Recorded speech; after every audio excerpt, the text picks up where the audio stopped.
Toksin beransur-ansur terkumpul dalam badan kita. Lapisan demi lapisan, jumlahnya kian meningkat. Toksin yang terkumpul berpotensi memudaratkan badan kita. Seperti kesan teh dalam teko, toksin ini melekat dengan kuat dan sukar disingkirkan daripada sel dan organ. Sekarang, mari kita lihat keratan rentas organ yang dilakukan oleh Dr. Nick Vedder. Mari kita lihat pengumpulan toksin dalam buah pinggang. Ini adalah buah pinggang yang dipenuhi toksin. Kita boleh lihat betapa kuatnya toksin melekat pada organ sehingga amat sukar untuk dikeluarkan. Semakin jauh kita pergi ke dalam buah pinggang, kita dapat lihat buah pinggang ini penuh dengan toksin hitam.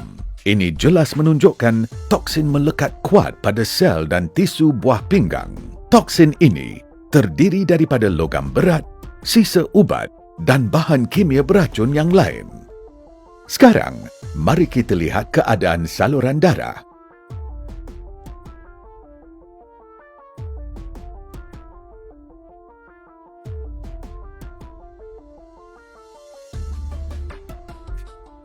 Ini adalah saluran darah yang sangat tersumbat, penuh dengan mendakkan lemak, akhirnya mengakibatkan mikrothromboembolisma. Saluran darah yang tersumbat adalah punca penyakit kardiovaskular dan cerebrovaskular.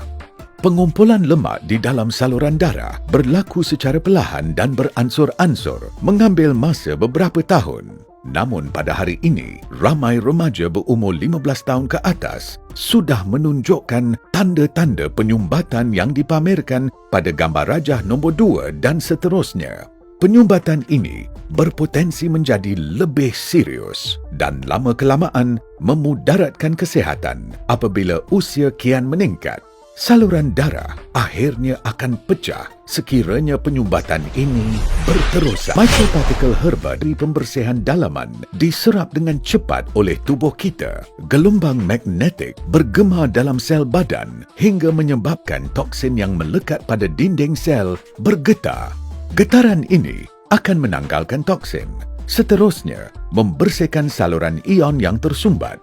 Bahan detoks herba kemudiannya memasuki sel dan membantu menyah toksik sel daripada dalam. Toksin yang sudah tertanggal ini akan dibawa oleh darah ke dalam hati, organ detoks terbesar dalam tubuh kita. Hati berfungsi sebagai kartridge penapis untuk menapis dan memerangkap toksin dalam darah. Toksin dalam darah akan terperangkap dan beransur-ansur disingkirkan oleh darah yang mengalir secara berterusan ke hati. Toksin yang diproses ini kemudiannya diangkut ke duodenum melalui saluran duktus hati sebelum memasuki usus kecil dan usus besar dan akhirnya dikeluarkan bersama najis. Formula pembersihan dalaman dan detoks. Ciri detoksnya yang unik berkesan untuk menyingkirkan toksin yang sudah bertahun-tahun terkumpul dalam badan kita. 1. Bertindak lebih cepat. Formula ini mula bertindak dalam masa 16 jam untuk membuang toksin yang terkumpul dalam badan. 2. Tahan lebih lama. Selepas 16 jam menyingkirkan toksin, proses pemulihan tubuh akan bermula.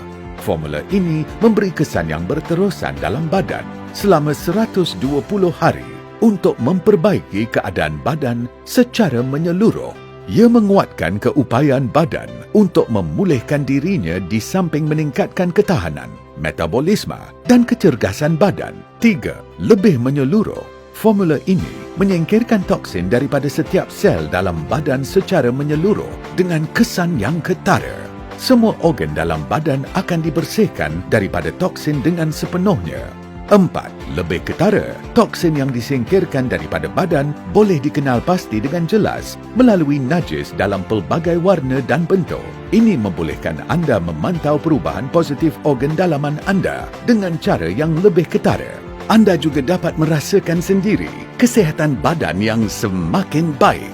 Antara manfaat yang dijangka termasuklah fizikal yang lebih selesa, minda yang lebih jelas, kualiti tidur yang lebih baik dan sebagainya. Lakukan pemeriksaan perubatan penuh 1,5 hingga 2 bulan selepas detoks. Anda pasti dapat melihat peningkatan positif dalam pelbagai parameter kesihatan.